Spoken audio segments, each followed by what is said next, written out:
Religion has profoundly influenced the sweeping American narrative, perhaps more than any other force in our history, from the time of the indigenous peoples to the present day.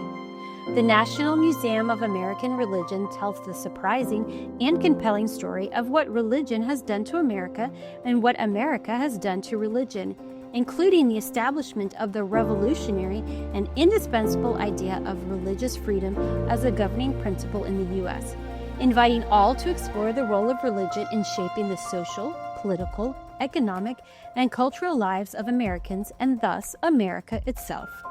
Join us for Season 3 of our podcast series, Religion in the American Experience, as we follow scholars and others deep into America's religious history and learn how it can inform and animate us as citizens grappling with complex questions of governance and American purpose in the 21st century.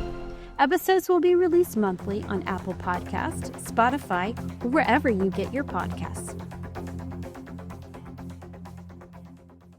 Welcome to another episode of The Making of U.S, Lived Religion in America, a subseries of the podcast Religion in the American Experience. In this subseries, we explore the role religion has played in the lives of everyday Americans, reminding us that while religion exerts a significant influence on the events and movements of the American project, religion's primary work and where it has the most influence is in the everyday lives of adherents. Today, Méli Solomon of Arlington, Massachusetts, joins us to tell us of her own religious history. Méli, thank you so much for being with us today.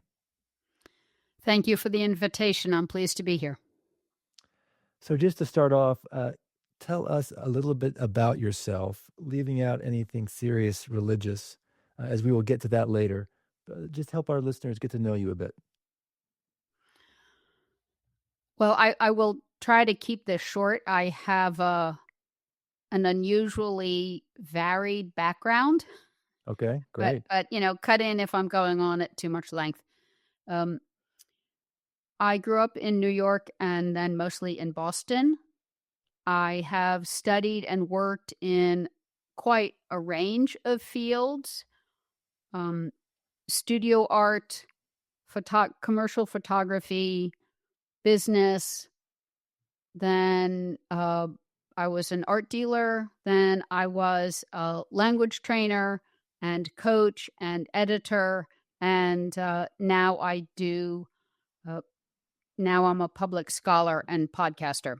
So now I'm in the religion realm. Okay. But I have an MBA and a Master of Jewish Liberal Studies and a coaching certificate, and the list is long. But that's where we are at the moment. Okay. Wow. It sounds like you've had quite a professional life, but now in the religion space. Yeah. Yeah. Okay. So New York born, but most of your life lived there in Boston, or did you grow up in New York? The family moved to Boston when I was almost 6. So really, I grew up in Boston. Okay. And you said you have an MBA. What was your bachelor's in? Studio art. Studio art. So you're an artist. I actually began with architecture. Oh, wow. So I actually studied architecture at Pratt Institute in New York. And then I transferred to Oberlin College in Ohio and graduated with a BA in studio art. Okay. Wow. Okay. Well, let's move on.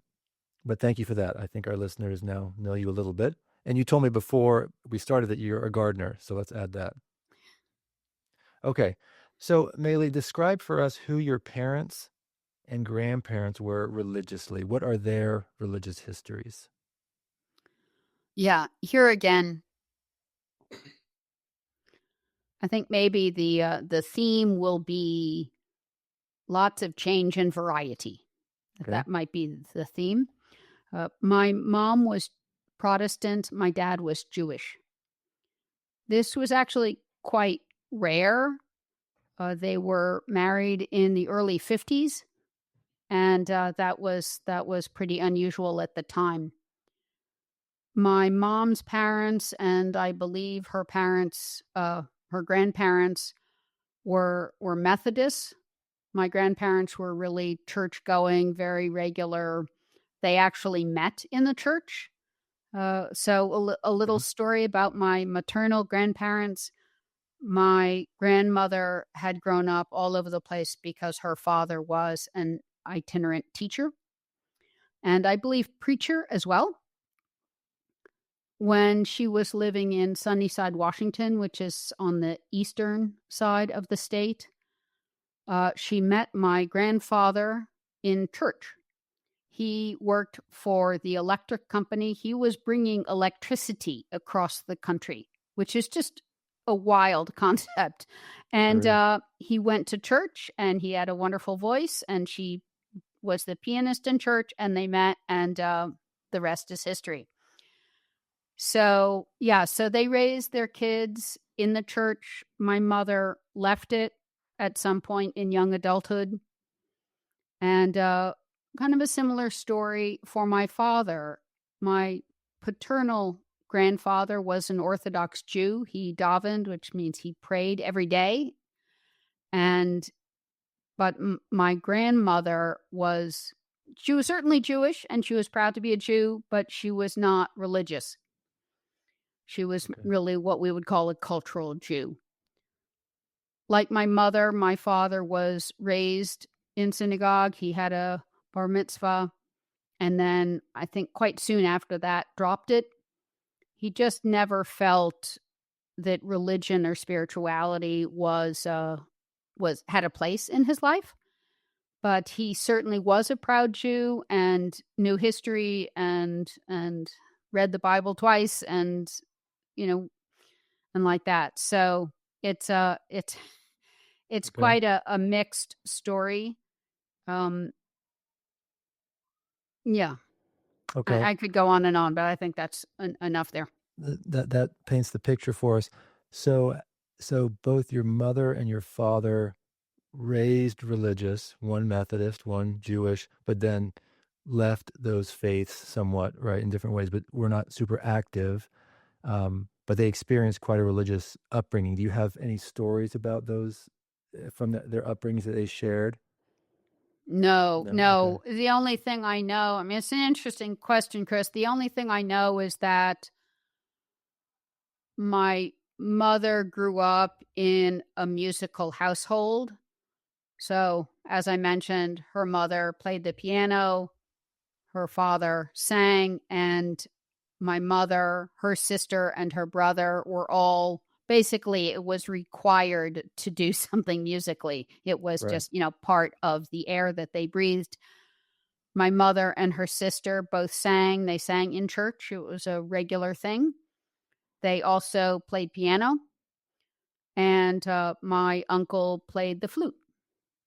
And I think he also sang. I don't quite recall about that part, but they were absolutely raised in the church. It was really a regular thing. Lots of Right. solos, lots of, Okay. being up front. Right. Okay. And when they left, they were in their young adulthood. Were there any repercussions with family? Were the parents disappointed? Were there discussions about that? Was a little bit of alienation, or was it just sort of the natural flow of things and people sort of accepted it? Because there can be some issues when this happens, right? If the parents were religious and their children don't sort of follow in their footsteps. Any knowledge about how that was when they left the church and the synagogue? Yeah. The only thing I can say, Chris, it really was not a topic within our families. I mean, I don't remember Right. hearing histories. The story that I do remember getting was about my parents' wedding. That's really where it showed up. Right. So all four of them were disappointed that their child was marrying out of the faith. Right. Okay. And but my mother's parents believed, family matters. They were going to support their daughter. They came in from Pennsylvania to the wedding in New York City. They were there, and my father's mother showed up. My father's father did not attend the wedding. Mm. That's how he because felt of his because of disappointment. marrying out of the faith. And yet, so the saving grace was when my eldest sister was born. Then grandpa came around because having kids was the concern. Now, the thing to note here, Chris, is that in the Jewish tradition, certainly in my grandfather's Orthodox tradition, the Jewish identity is matrilineal. So that added to the pressure. Oh, The fact that my mother was Protestant meant that we three were born not Jewish. We were going to be born Christian or nothing. I see. So I think that I imagine. I mean, unfortunately, my paternal grandfather died 2 years before I was born, so I never knew him, and Okay. I don't really know a lot. But I imagine that was part of the concern. Right. You know, Okay. Fair passing on enough. the faith is kind of an ongoing concern within the Jewish community. And when Right. you have this matrilineal line, but a Jewish man marries a non-Jewish woman, this is then broken, and that's of Right. concern. But the fact that she then had 3 kids meant that it was not completely lost. At least she was Right. producing kids. And likewise for my mother's parents, they came around much more quickly. They saw that my father was a good man, that he was thoughtful, that he was caring, that he was a good husband and a good father, and he provided. And, that's in the end, that's what they really cared about. Right. Um, Right. and the And the other part they let go. and did those families, the parents of your mom and dad, did they stay religiously active? I mean, were My they mother's parents, absolutely, okay? Your to their mother's dying parents. day. Yeah. Okay. Yeah, and when we would visit them from Boston, we would go out to Pennsylvania and visit, and going to church was absolutely that was just part of the program. Okay. We'd take nice clothes, and we knew that Sunday morning meant going to church and Okay. being, presented proudly to the congregation. I don't think they said, "Oh yeah, these are our Jewish children, grandchildren." Right. I think the Jewish part was quietly left Right. aside. Um, Yes. I mean, here we have people leaving a faith, not necessarily a denomination switch, right? Which can be more rupturing, right? If you're leaving Christianity for Judaism or vice versa, that's bigger than leaving Presbyterianism for Methodism. So there were probably strong feelings that lingered and that were, actionable for these people. So how did your yeah. mom and uh, Sorry, one go more ahead? thing Yes. before we go on. Uh, Nobody converted. Right, this has to be added in this. Okay. So it was an interfaith marriage, but there I was no see. conversion. There was, I'm Okay. sorry to say, as now as a practicing conservative Jew, I'm embarrassed to say that the rabbi. So my parents were married by a rabbi Okay. who, lots of rabbis won't officiate at an interfaith wedding. Even today, this can be a challenge. But they found a rabbi, no idea who that was. Um, but he, right before the ceremony, he spoke with my mother alone and pressured her to say that she would raise the children Jewish, which is just an unconscionable thing to do to a bride, moments before the ceremony. I mean, obviously she said yes, because otherwise he wasn't going to conduct the service. But, Okay. she then just, like, what was he Right. gonna do? He wasn't a part of our lives. He wasn't going to know. Um, Wow. but it's an That's interesting. unfortunate stain, on the thing. Right. Okay. So So no leaving the faith, just getting married interfaith. Okay. Okay. So your mom and dad met. Tell us about their meeting. And I guess I was just wondering, as they had both sort of left their faith or weren't super active, religion may not have had a large role in their courtship, in their meeting. or did it? How did they meet? I believe it had 0 Okay, that's what I thought. impact on their All courtship. right. They met through friends. My mother was a choral director, and they were both living in New York City. My father had grown up in New York City, so he was there. But my mother had moved to New York City because she was a musician, and that was the place to be. And she was interested in a lively life as well as just the professional opportunities. And Okay.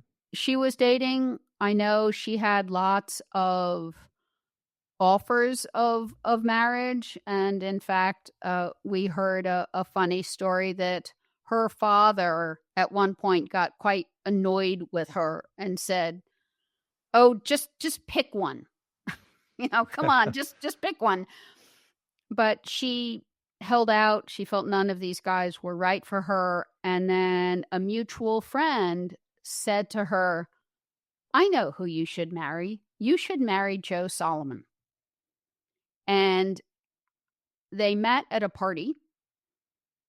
I believe they were both brought to that party in order to be introduced. I do not absolutely know that, but that is my sense. And by all accounts, they hit it off straight away. Okay. All right. So now let's move to religion's influence in your life as a young person through, let's say, elementary school. I'll be interested to hear what it is as your parents had sort of stepped away from their respective faiths. But was there a religious influence? And if so, describe it for us.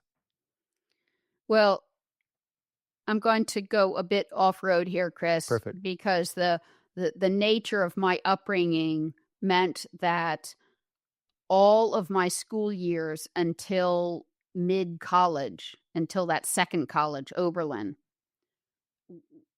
I can say the same thing for all of that period. So Okay. I'll just answer all of Great. that. Okay. Um, I describe those years as religion being both kind of present but absent. So we would have a Christmas tree. We would do a Passover Seder on one night, some convenient weekend night. So we were not so fussed about whether it was the first or second night of Passover. Okay. We would light the Hanukkah candles, all the candles in one night. Again, some kind of convenient, Right. probably Okay. weekend night, some vaguely in the week of Hanukkah. We had no education. There was no spiritual anything. Okay. And, as I mentioned, going to church with my grandparents, that was it in terms of engagement. Okay. So, um, I remember a few times going to our next door neighbors. They were church going Episcopalians. And I remember a few times doing Easter egg hunts at their house. I remember once in grade school, I had a classmate, a girl, clearly Irish Catholic. I remember making Irish soda bread with her and her mother on one, afternoon, and that was a lot of fun. Uh, that was about it. I mean, it was Yeah. really very slim pickings. Uh, Okay. the it was Christmas was lovely. I mean, who doesn't like a big, beautifully decorated tree with lots of presents underneath? I mean, we certainly made a thing of it. Right. Uh, and in fact, I now have my sisters and I each have a couple of boxes of beautiful ornaments, things that we grew up with, and I hang them in the wintertime, Christmas time, off of the curtain rod in my living room and dining room, and it's lovely. It's festive, and it brings positive childhood memories. Okay. And so did you grow up, could you tell that your environment was religious? I mean, were friends religious who went to church? You went to church at your maternal grandparents' house. But aside from that, did you feel like there was religion out there amongst your friends and amongst the, public square where you lived that you were not sort of participating in? I mean, that's a lot to ask of a young child growing up, but was there ever a sense that there's religion out there and it's important to a lot of people, but we're not really there, and anything like that? No, it's a good question and a completely reasonable one. When we moved to Boston, we moved to quite a Jewish part of town. So we Okay. weren't downtown Boston. We were, in a suburb just outside of Boston. And we were in that town because of the good public school system. That was a value to my parents. So as it happened, lots of the neighbors were Jewish, but not there was not a particularly religious activity going Okay. on other than this Episcopalian family.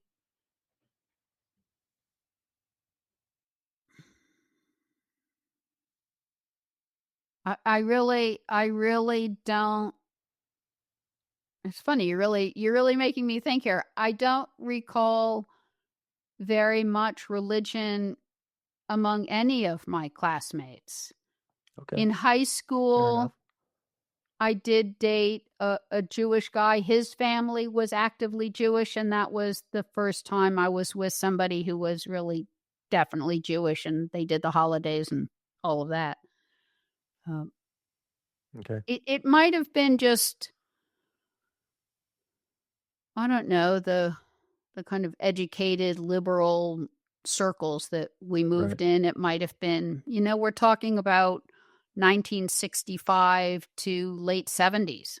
So there's also a set of years element. Yeah. Yeah. Okay. Before we move on to when you started to feel religious influence into your life and that story, when you went to your maternal grandparents' house and they took you to church, was that just sort of something you all did, or did you note anything? Did you sense that this is something that you weren't usually exposed to? This is interesting. This is not interesting. This is weird. This is cool. Any feelings you remember, thoughts you remember having when you would go? I don't know how often you went, but any thoughts or feelings on those times of visiting your mom's parents' church? I recall it as being quite pro forma. Okay. Yep. Neither, it wasn't bad, it wasn't good. We were kids, so being kind of put on display was not so great. Um, Right. Okay. but it wasn't a bad experience. It was just, we could tell, okay, this is our grandparents' community. They are proud that family is visiting and they want to show us off, and Right. Okay. that was that. Did your dad go Sure. with? Okay. Yeah, absolutely. Yeah, absolutely. Oh, and I'd add one other thing, not family, but childhood, grade school, Okay. which is I went to, so the public school didn't work out for me, and I transferred into, I was very fortunate to that my parents could send me to a private school. And the private school was secular, but in in ways that is very common around, certainly around Boston, and I think generally around America, was kind of vaguely Christian. It's just kind of in the air. Okay. And many years after grade school, and I think even really when I started doing research about religion and being involved in religion, I realized that this quote unquote secular grade school, every morning we would have school assembly and we would sing a hymn, a Christian hymn. I thought absolutely nothing of it when I was at school. But later Okay. on, I realized, well, that really wasn't so appropriate. I have no idea whether they still do it. I'm actually going to my 50th reunion in May. Wow. So this is one of the things I'm curious about, is to know whether they still sing hymns at morning assembly. Hmm. That is very interesting. Okay. So tell us about the phase of your life when religion started to have some influence. Tell us that story. It sounds like there is a story there that you didn't have it growing up, but then at some point something happened. Yeah, absolutely. So I'd spent 3 years at Pratt, very intensive, very professional. And then I transferred to this liberal arts, literally a liberal arts, right? Oberlin is famous for being one of the first colleges to admit women and admit blacks. We were the end of the Underground Railroad. So that was very Wow. deep. It was Right. actually as many colleges, small liberal arts colleges in the Midwest, and I think maybe farther west, was founded by um, a, a traveling minister. Finney founded the Finning. school. Okay. Yeah. And there was Finney Chapel. It's a beautiful building, great acoustics, great, place they hold lectures and stuff. But by the time I was there in the 80s, it is not a religious place. It is a very liberal place, strong in multicultural, all of that. And what happened was that despite this kind of milieu, the college attracts a large Jewish population, lots of them out of New York City. And there was, and I assume still is, a Hillel chapter. Do you know what Hillel is? I do, but why don't you explain it for our Yeah. listeners? So Hillel is a U.S. based set of organizations at colleges and universities to support Jewish students. And one day in the mailroom, the rabbis from Hillel were there, basically recruiting students, right? That was their part of their job. And this one rabbi asked me, "Are you Jewish?" Which, for most people is such a straightforward question. But for me, that was, especially then, Mm. was really not at all. So I Yeah, right. paused, and my answer was yes, no, oh, I don't have time. And I ran out because, as usual, I was running late, and it was, midday, flying through the mailroom, moving on to the next class. Well, I was old enough and educated enough, Chris, to know that while I had not been raised in religion, it had not been part of my life. It was a huge element in the world, had always been. And that it caused people to do both beautiful, wonderful things and horrific things. People went to war over this. People killed each other over this thing that I didn't know really what it was. Right. And being asked this question about my identity really prompted a revision. I realized my answer, while true, was completely insufficient.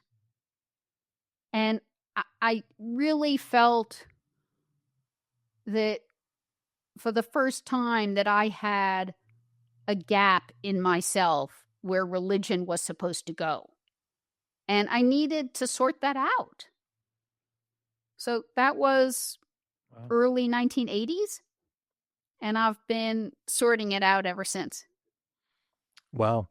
That's super fascinating. So was this a long process of, you say now you're very active. I think you said that a little while ago.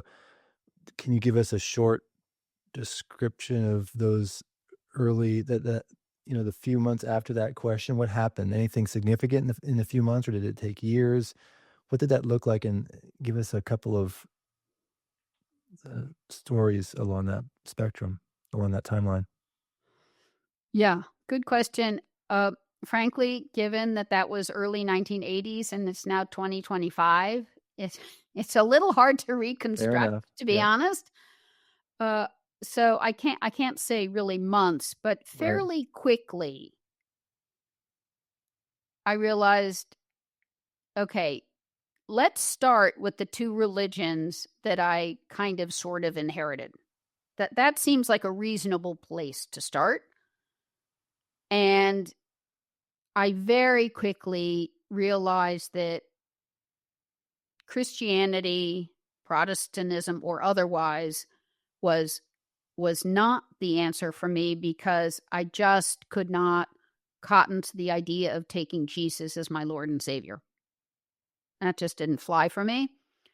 But I definitely, even given the very thin veil of Judaism in my upbringing, I respected it. I felt connected to it. It just, that felt like a place I could make a home.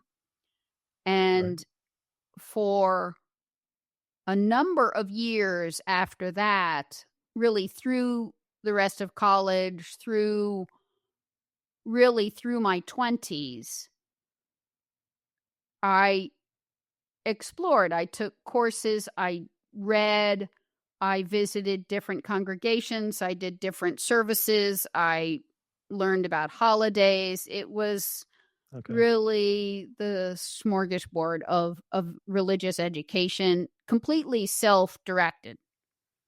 Did you talk to your siblings or parents about what was going on? You know, it's funny. I don't remember any conversations about that in those years. Okay. So this was just sort of on your own. You felt moved to figure this out. I've been a strong individual all of my life. I've done a lot of things just on my own. So Okay. that was not at all out of character. Right. Right. Okay. Okay. Um, can you? So when did you? I'm assuming from what you said earlier on that you're now, and maybe this is wrong. You're active in a synagogue. Is that true now? When did that happen? That you actually, after all this study and thought, you said, "Okay, I'm going to go become part of a Jewish community." Yeah.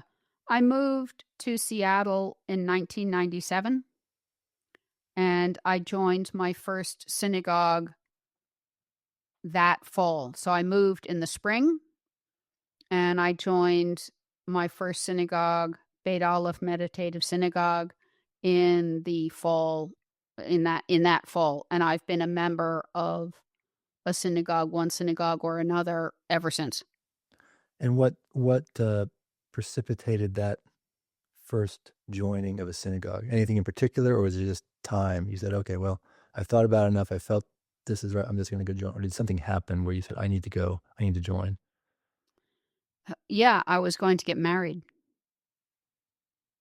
so I wanted a rabbi. My ex-husband was Christian, Okay. but he was okay with being married by a rabbi, and I was also, lots of people get married by somebody and then that's all that happens, right? I mean, that's what happened with my parents, right? They got married by a rabbi. They didn't then join a congregation, Right. but I had,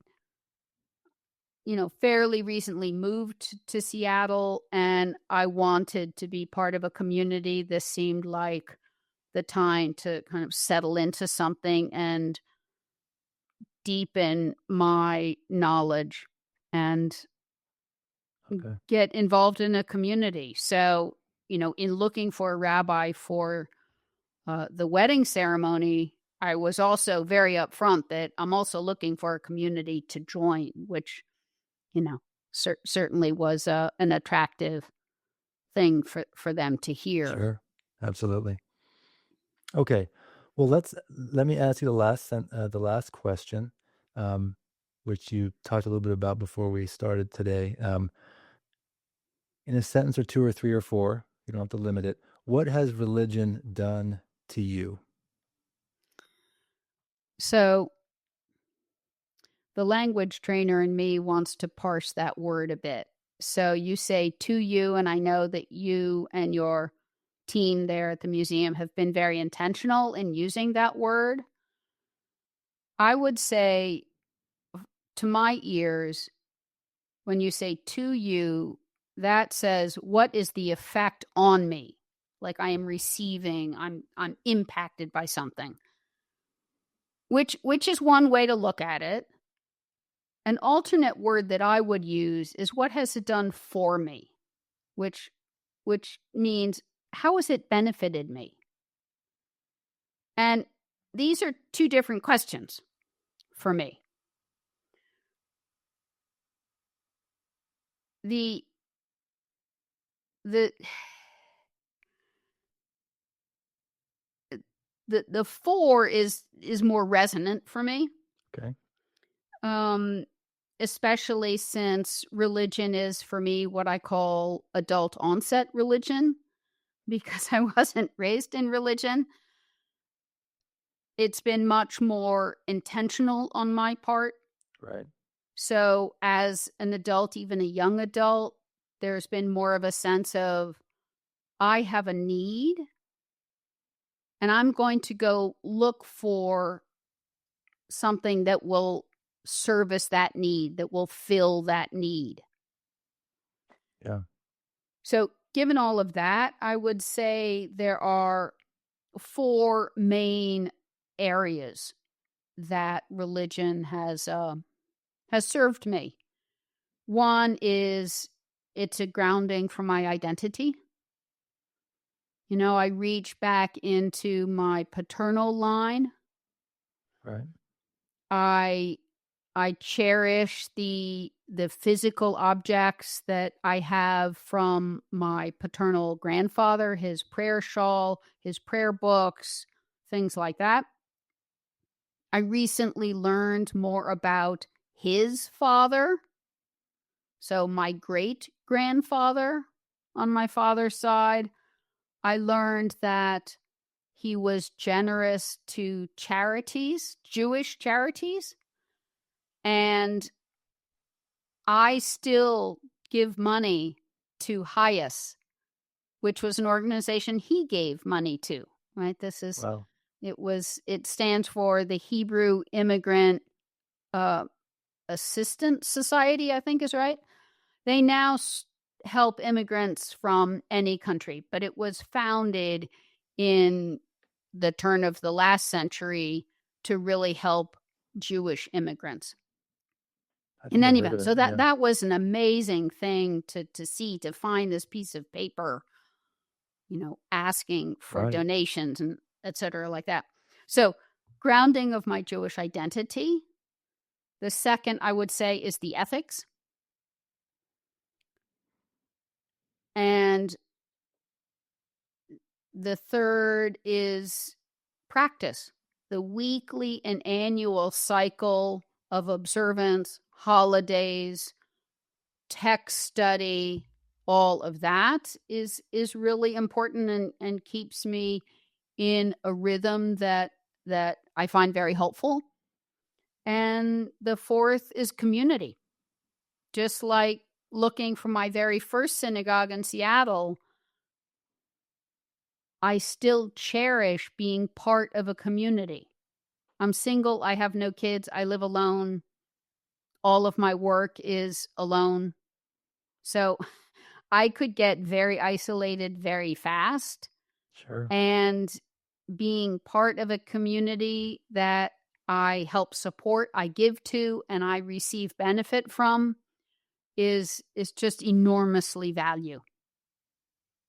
Sure. No, that makes total sense, and those four things are a great way to describe what religion has done for you. So I appreciate that.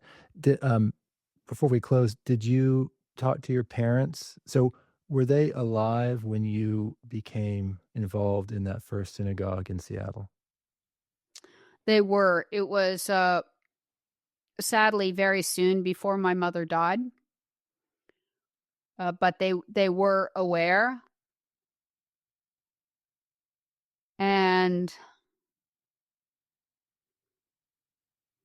Did they come to the wedding? well, Mom had died the previous October, Oh, okay. but my dad was certainly there.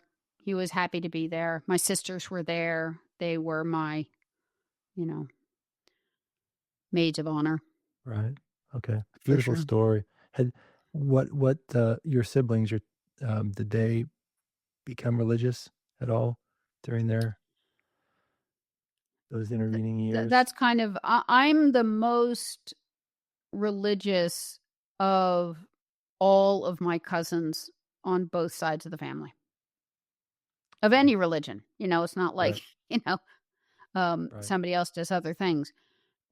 My one sister is I would say spiritual, but not religious. Okay. She does yoga. That's, in a way, that's really her religion. And that's very serious. She's done that for a long time. And the other sister identifies as a Jew. She has been a member of a synagogue. She's now married to a Jew. But because of her work, she's a choral director, like our mother. Like your mom. Okay. And rehearsals and concerts make Friday nights and Saturdays, it just doesn't work. The calendar is completely in conflict. So, and she also now lives in a place where she hasn't found a synagogue that she connects to. So, they do Friday night. They light candles and that on Friday nights, which is lovely. And at High Holy Days in the fall, they do go back to the one synagogue she used to be a member of where she used to live, for services, but it just doesn't work for her life. Yeah. Okay. Well, we have been talking with Méli Solomon of Arlington, Massachusetts, about her religious history. Thank you, Méli, for giving us your time and sharing how religion has shaped and influenced you and your life. It has been so wonderful. Thank you so much, Chris. I really appreciate this opportunity to talk with you. The podcast series Religion in the American Experience is a project of the National Museum of American Religion. Episodes will be released monthly on Apple Podcast, Spotify, or wherever you get your podcasts.